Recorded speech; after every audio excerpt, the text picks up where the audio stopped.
Sir आज की जो प्रेस कॉन्फ्रेंस है ये JKUT का जो ACB डिपार्टमेंट है, एंटी करप्शन ब्यूरो, उसकी वर्किंग के ऊपर मैंने सवालिया निशान लगाने के लिए की है।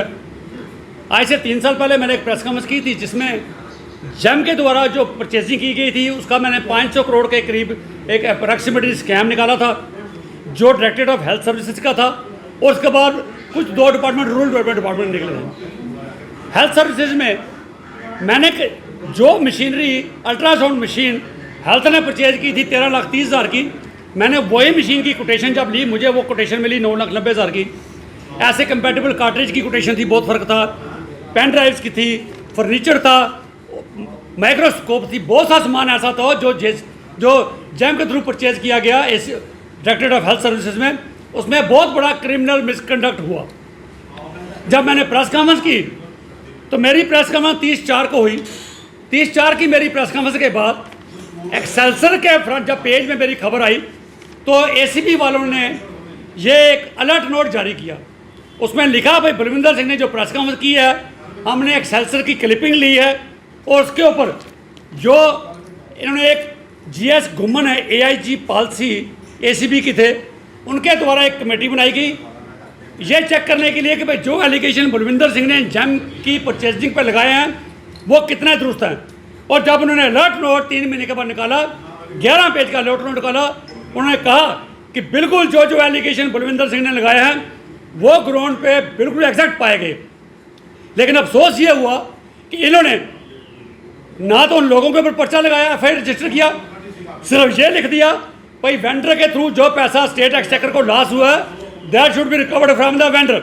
अब मैं ACB साहब के डायरेक्टर से पूछता हूँ कि वेंडर एक प्राइवेट आदमी है, जो गवर्नमेंट ऑफिशियल जो कस्टोडियन है हमारे टैक्स पेयर्स के पैसे का, केस तो उनके ऊपर बनता था।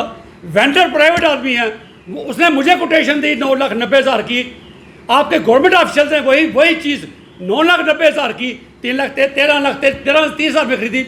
कसूर उनका बनता था। आपने आज तक कोई FIR रजिस्टर नहीं की। LG साहब आपका दौरा इख्तियार भी रहा, 2 साल ये डिपार्टमेंट आपके पास रहा पहले, क्योंकि आप सरकार बन गई है, कोई FIR नहीं लगा। इससे ये लगता है कि ACB के कहीं ना कहीं हाथ पीछे बांध दिए गए हैं। ACB को काम नहीं करने दिया जा रहा। बड़े बड़े काबिल अफसर ACB में आते हैं लेकिन कहीं ना कहीं ये केस पैरट के रूप में काम करते हैं, क्योंकि सुप्रीम कोर्ट ने भी कहा था कि जो हमारी प्रीमियर इन्वेस्टिगेटिव एजेंसी हैं कि ये केस पैरट के तौर पे काम करती हैं। IMS RTA के तहत मुझे जो जवाब मिला 3 साल के बाद, मैंने ACB से पूछा था भाई आपने कितनी FIR रजिस्टर की, क्या एक्शन लिया, पैसा रिकवर करने के लिए क्या किया। उनका जवाब आया मुझे कि आज तक कोई भी FIR रजिस्टर नहीं किया, पैसा रिकवर करने के लिए कोई एक्शन इनिशिएट नहीं किया गया।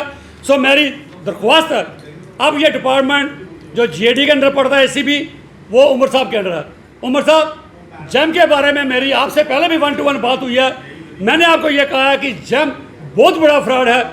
जेम एक ऐसी मशीन बन गई है जो आइटम बाजार में 1,000 की है वो वाया जेम 2,000 की बेच दी जाती है, कहीं पर कोई अकाउंटेबिलिटी नहीं है।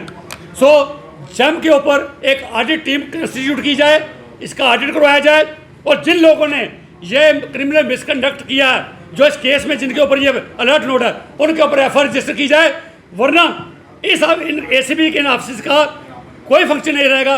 वैसे ही कन्विक्शन रेट बहुत कम है, 4%, और इसको अगर आप वाकई समझते हैं इसकी इफेक्टिवनेस को बनाने के लिए, तो इसको आज़ादाना तौर पे इनके हाथ खुले छोड़ने पड़ेंगे, इनके अफसर्स को पिंजरे से बाहर निकालना पड़ेगा, तभी जाके काम कर पाएंगे, वरना अंडर कंपल्शन काम नहीं कर